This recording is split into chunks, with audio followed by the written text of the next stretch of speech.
क्या है, कहां से आई यह सृष्टि? यह प्रश्न दार्शनिकों के मन में उठता है, बच्चों के मन में भी उठता है, संतों के मन में भी उठता है। हमारे वेद में बहुत सारे सूक्त ऐसे आते हैं, मंत्र ऐसे आते हैं जहां पर स्पष्ट समझ में आता है कि ऋषिगण भी समझना चाह रहे हैं सृष्टि के इस रहस्य को। परीक्षित के माध्यम से इस रहस्य को सामने रखा जा रहा है। उससे कि मैं जानना चाहता हूं, हे मुनि, इस सृष्टि का रहस्य क्या है? सृष्टि कैसे हुई? भगवान कैसे रचते हैं? लेकिन यहां पर जो बहुत सुंदर शब्द है, भगवान आत्म माया, भगवान माया से कैसे सृष्टि करते हैं। यहां पर आपको बहुत बहुत बहुत महत्वपूर्ण बात मैं बतलाऊं। साधारणतः हम लोग जब सृष्टि कार्य के बारे में सोचते हैं तो हम लोग सोचते हैं एक वस्तु नहीं थी और या कोई चीज नहीं थी, उसे लाया गया। लाया नहीं जाता है। असल में हम लोग जिसको कहते हैं सृष्टि, सृष्टि तो है ही नहीं। जैसे आप मकान बनाते हैं, मकान में क्या है?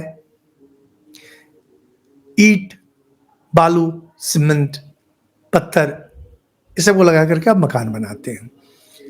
तो आप कहते हैं कि मैंने मकान बनाया, लेकिन असल में आपने ईंट, पत्थर, बालू, सीमेंट, वह ढेर कहीं और था। उस ढेर को आपने कहीं और खड़ा कर दिया। जिस ईंट का आपने व्यवहार किया, वह ईंट पहले मिट्टी थी, कहीं पर थी, उसे फिर ईंट बनाया गया, जलाया गया, उसे बेचा गया, आपने खरीदा। यानी एक जगह से आपने और एक जगह उसे खड़ा कर दिया। तो यह सृष्टि जो है, विश्व ब्रह्मांड, यह भी क्या इसी प्रकार है? या कहीं कुछ नहीं था, वहां से भगवान ने कुछ रच डाला। जैसे एक कागज है, कागज बिल्कुल साफ, कहीं कुछ नहीं, आप उस पर एक चिट्ठी लिखते हैं या छोटा बच्चा उस पर कोई छवि बनाता है, तो यहां पर स्पष्ट शून्य, इसमें भी स्थानांतरण ही हो रहा है, क्योंकि कागज पहले से है और पेंसिल भी पहले से, उससे केवल आप क्रिया करके एक चीज को दूसरी जगह बदल देते हैं। लेकिन तब भी मान लीजिए शून्य से सृष्टि।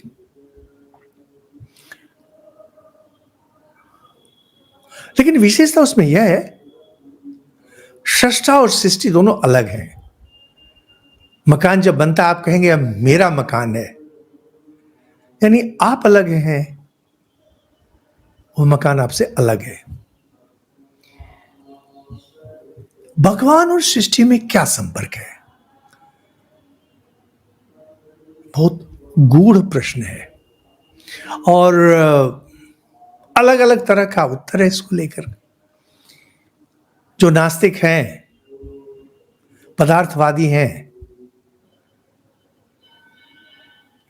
वे कहेंगे कि बस पदार्थों का मेल ही सृष्टि है। अलग अलग दार्शनिक अलग अलग उत्तर देते हैं। लेकिन वेदांत, जो हिंदू लोगों का वास्तविक दर्शन है, वेदांत जो वेदों का मर्म है, वेदांत जिस पर पुराण टिके हुए हैं, सारे पुराण, केवल भागवत नहीं, इनके अनुसार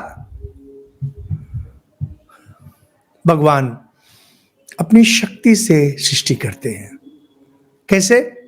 वे केवल इच्छा करते हैं सृष्टि हो, और सृष्टि हो गई। ये हम बाइबल में भी इसी तरह से, let there be light and there was light, सृष्टि इसी प्रकार होती है। भगवान हम लोगों की तरह जो है लोहा हथौड़ा लेकर के कुछ नहीं बनाते हैं। इस प्रक्रिया को भगवान की जहां पर इच्छा ही सृष्टि के रूप में हमारे सामने आती है, इसे माया कहते हैं।